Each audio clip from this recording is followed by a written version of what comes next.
Hello friends, welcome back my YouTube channel. आप देख रहे हैं वीपी चैनल। आज हम पढ़ेंगे बट्टा का पार्ट 1 यानी डिस्काउंट। बट्टे का अर्थ क्या होता है? डिस्काउंट। मान लीजिए हम किसी 100 रुपये की चीज़ लाए, क्योंकि हम बाज़ार से 100 रुपये की लाते हैं। 100 रुपये में कोई वस्तु खरीदी और वहाँ पर ये बता दिया जाता है कि वो उस वस्तु 100 रुपये में खरीदी और उस पर 20% का डिस्काउंट है। मतलब 20 रुपये का 20% या 20 रुपये 20 रुपये। तो या 20 रुपये क्या होगा? हमारा बट्टा होगा। बट्टा को और क्या बोल सकते हैं? बट्टा को अंकित मूल्य भी बोल सकते हैं। अगर क्वेश्चनों में ये आए कि अंकित मूल्य बट्टा, तो अब अंकित मूल्य को बट्टा ही बोलते हैं और बट्टे को अंकित मूल्य बोलते हैं। क्योंकि मान लीजिए यहाँ पर देखिए, यहाँ पर एक उदाहरण हम वो आपको और बताते हैं। मान लीजिए किसी वस्तु है, उसका मूल्य कितना? 150 रुपये। 150 रुपये दिया गया है और उस पर क्या गया? उस पर 20% की छूट, मतलब उस पर 20% की छूट दी गई है। तो उसका विक्रय मूल्य हमें बताना है। तो क्या हम 20 कितनी 20% की छूट, इसमें 20 रुपये की छूट नहीं, यहाँ पर 20% की छूट बताई। यानी क्यों? क्योंकि 100 रुपये का 20% 20% 20 ही होता है और रुपये में भी माना तो 100 होता है, लेकिन इसका 20% अलग होता है और 20 रुपये अलग होता है। तो यहाँ पर देखिए इसका क्या करेंगे हम। इस क्वेश्चन में ये 150 रुपये दिए, इसकी 20% छूट, ये अंकित मूल्य क्या है? अंकित मूल्य। अंकित मूल्य, ये अंकित मूल्य है। क्योंकि अंकित मूल्य क्या होता है? जो छूट सहित हो, मतलब विक्रय मूल्य के बाद जिस पर छूट प्राप्ति की। अभी हमें क्या करना है? इसका विक्रय मूल्य ज्ञात करना है। तो फ्रेंड्स इसको क्या करेंगे? इसका विक्रय मूल्य कितना ज्ञात करने के लिए क्या करेंगे? ये कितना दिया गया है यहाँ पर देखिए, कितना दिया गया है? 150। ये 150 100% दिया है, अपने आप में एक 100%। तो इसको हमें कितना प्रतिशत लाना है? 80 लाना है। तो यहाँ पर देखिए क्या करना है, नहीं यहाँ पर ये 80 आएगा, 80, और यहाँ पर क्या आएगा? 100। तो देखिए यहाँ से यहाँ कट गया और 15 का 8 में करेंगे तो कितना होगा? 120। तो 120 रुपये क्या हो गया? हमारा विक्रय मूल्य हो गया। तो फिर से देखिए ये विक्रय मूल्य, ये हमारा विक्रय मूल्य हो गया। अब यहाँ पर देखिए ये तो हमारा विक्रय मूल्य हो गया। इसे विक्रय मूल्य से हमें क्रय मूल्य ज्ञात करने का भी बोल सकता है। तो विक्रय मूल्य हमारा कितना हुआ? यहाँ पर देखिए विक्रय मूल्य 120 रुपये। अब मान लीजिए कोई अगर ये पूछेगा कि इसमें इसको 12% का लाभ हुआ, 12% का लाभ हुआ, मतलब ये तो हमारा क्या था? ये जो जो उसको लाभ था और उसके बाद भी छूट दी गई थी, वो था मतलब अंकित मूल्य या बट्टा। और यहाँ पर देखिए ये 12% इसमें छूट दी गई। तो अब इसका 12% हमें 120 का हमें 12% निकालना पड़ेगा। तो यहाँ पर देखिए 120 गुणित 12 बटे 100। तो यहाँ पर देखिए ये हो कर दिया। अब यहाँ पर क्या करेंगे? ये 12 और 12 का करेंगे तो 144। 144। अब 144 का 10 से करेंगे तो क्या होगा? 10 से डिवाइड करेंगे तो यहाँ क्या होगा? 14.4। ये क्या आ गया? ये हमारा लाभ हो गया। तो 120 में से अगर इसको माइनस कीजिए तो यहाँ पर देखिए 120 ये दिया गया है और इसके बाद 14.4, तो यहाँ पर शून्य आ जाएगी। तो यहाँ पर देखिए 6 और यहाँ पर 5 और यहाँ पर कितना आएगा? ये कितना? 2 में से 1 जाएगा तो कितना बचेगा? यहाँ पर 0 और यहाँ पर 1, तो 105.6।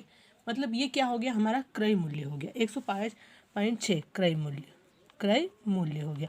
तो फ्रेंड्स इस तरह से इन क्वेश्चनों को सॉल्व किया जाता है, क्योंकि इसमें ये पहले हमने यहाँ पर 150 था, ये अंकित मूल्य था, यानी जो उस पर मान लो हमने किसी 20 रुपये की वस्तु खरीदी तो उस पर 5% छूट दी गई। मान लो 25 रुपये उसकी ये किसका उसका लाभ और क्रय मूल्य जोड़कर दोनों, मतलब उसका विक्रय मूल्य 25 रुपये, उसके बाद छूट दिया तो 30 रुपये में पड़ती है। वो 30 रुपये क्या है? उसका अंकित मूल्य भी है और उसमें ये विक्रय मूल्य भी दिया गया है। तो मतलब उसमें छूट भी दी गई और उसमें लाभ भी दिया गया है। तो इस तरह से इन क्वेश्चनों को सॉल्व कीजिए।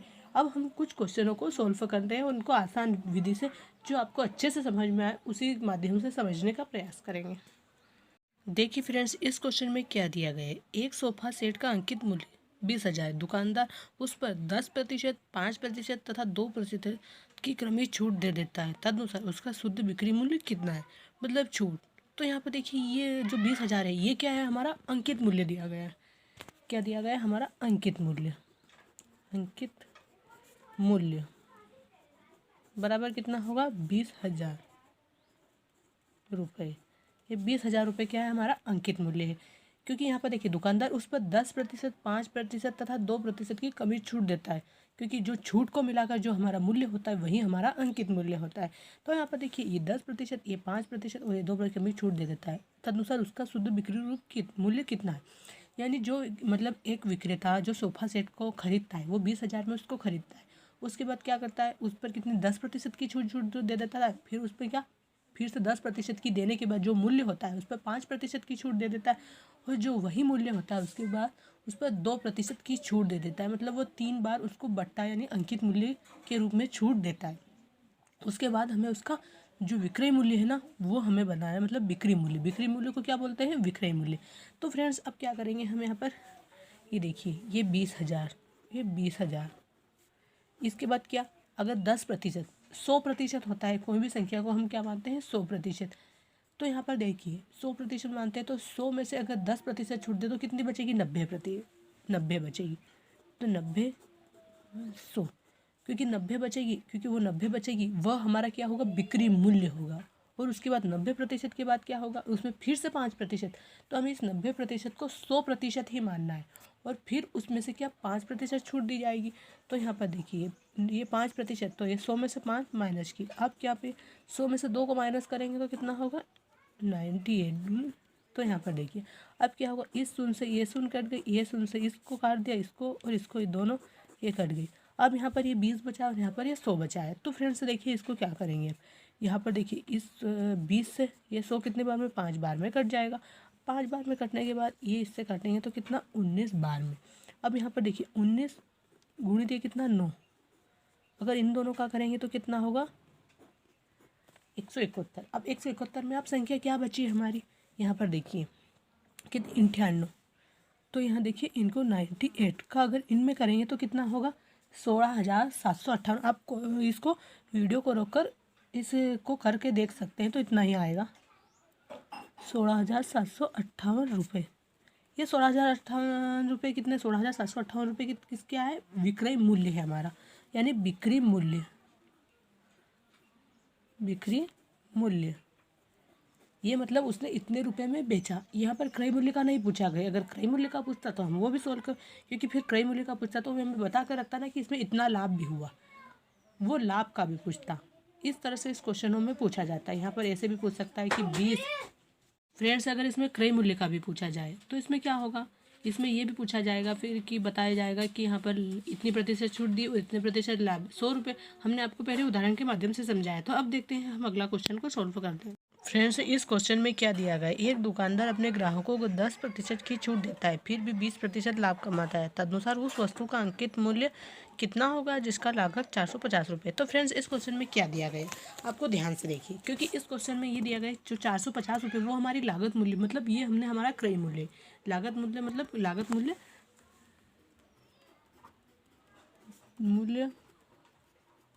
450 रुपये।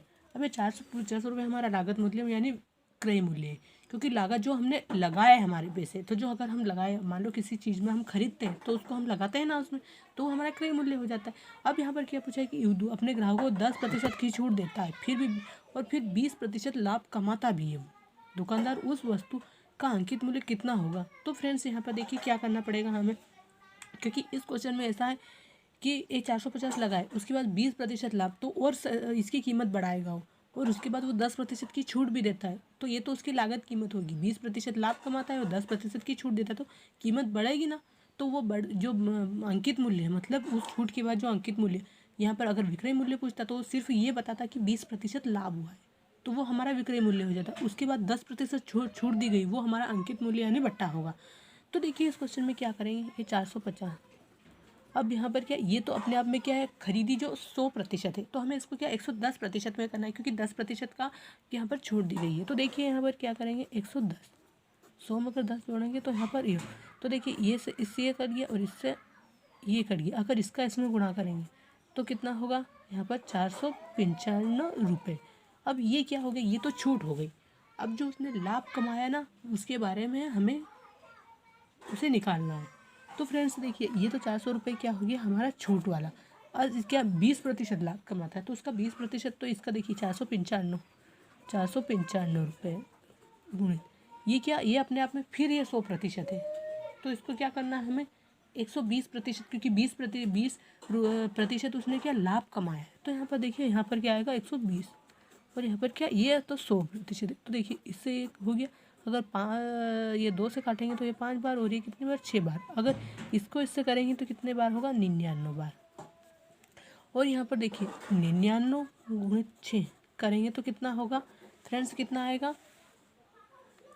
ये 594 रुपये। और 594 रुपये क्या है, उसने छूट, उसने उस वस्तु को कितने में बेचा, मतलब एक दुकानदार ने अपने ग्राहकों को किसी भी वस्तु में कितने बताया, उसने कीमत क्या बताई, उसने यहाँ पर 594 रुपये बताई। अब उसके बाद उसने क्या, उसमें डिस्काउंट दिया, यानी बट्टा दिया उसने, उसका अंकित मूल्य हो गया।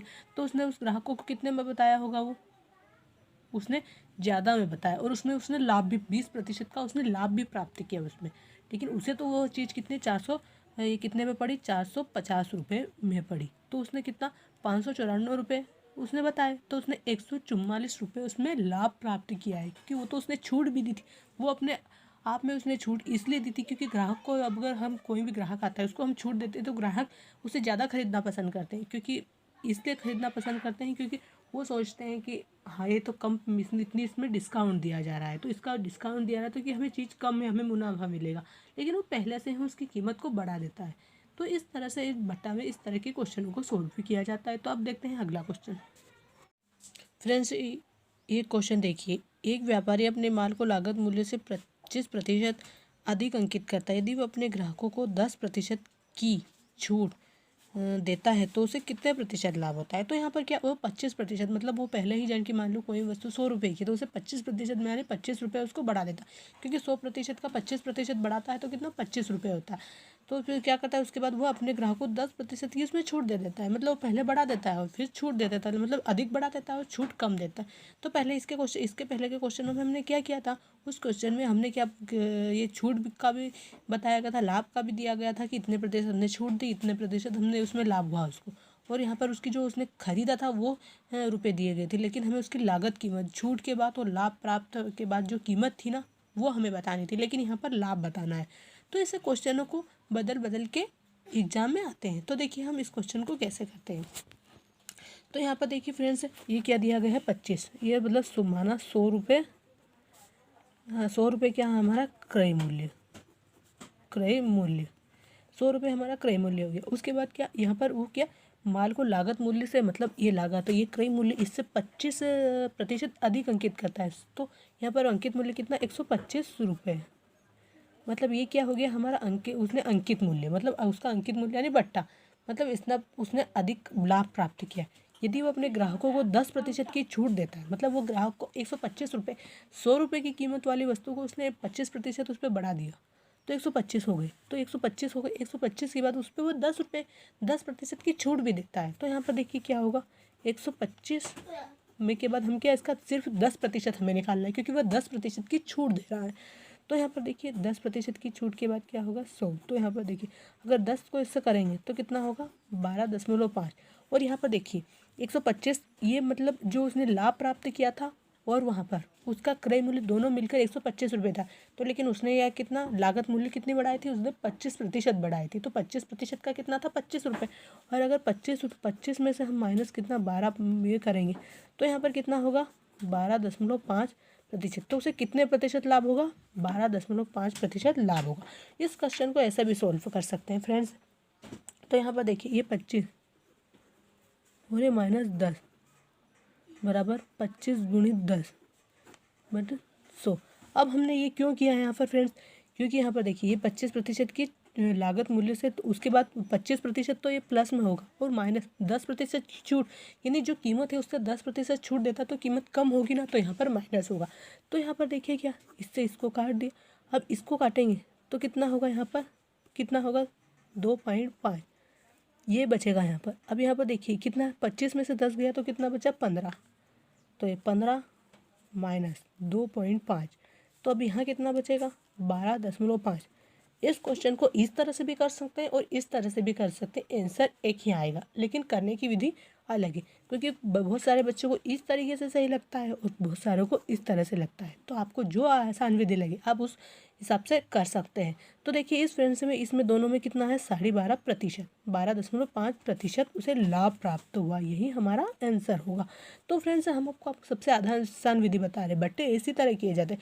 आप सोचते होंगे कि मैथ से इतना टफ है, मैथ से टफ नहीं था, उसे समझिए, क्योंकि आप इसी को रटेंगे तो मैथ से आपको रट के आप इसको सोल्व नहीं कर सकते। इसको पहले समझना पड़ता है और फिर इन क्वेश्चनों को सोल्व करना पड़ता है, क्योंकि जब तक हम इनको समझेंगे नहीं, इसमें जो ज्यामिति होती है उसमें सूत्रों को रटा भी जाता है, लेकिन उनको भी रटना नहीं, उनको भी समझना पड़ता है कि ये कैसे होते हैं। अगर रटेंगे तो हम इतने सूत्र याद नहीं कर सकते।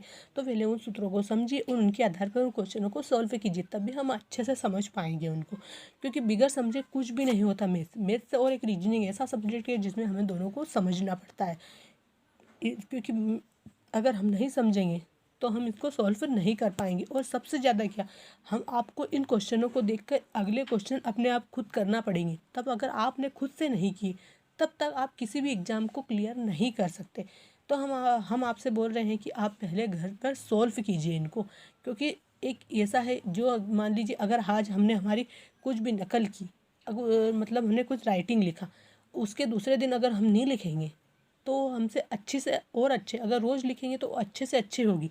इसी तरह हम जो रोज़ करेंगे, मतलब इस घर पर इनका रिवीजन करेंगे तो हम इनको और अच्छे से कर पाएंगे और कम टाइम में भी कर पाएंगे। तो फ्रेंड्स ये था हमारा बट्टा का फर्स्ट पार्ट, और अब हम करेंगे बट्टा का सेकेंड पार्ट। आप सेकेंड पार्ट देखने से पहले पहले फर्स्ट पार्ट को देखिए और फिर सेकेंड पार्ट को देखिए। अगर हमारा वीडियो आपको अच्छा लगे या समझ में आए तो इसे लाइक एंड सब्सक्राइब जरूर कीजिए और अपने दोस्तों में शेयर कीजिए, ताकि हम अगला कोई भी वीडियो डालें तो नोटिफिकेशन सबसे पहले आपके पास ही पहुंचे और आप इन क्वेश्चनों को सॉल्व करके आपका सिलेक्शन हो जाए। थैंक यू, धन्यवाद।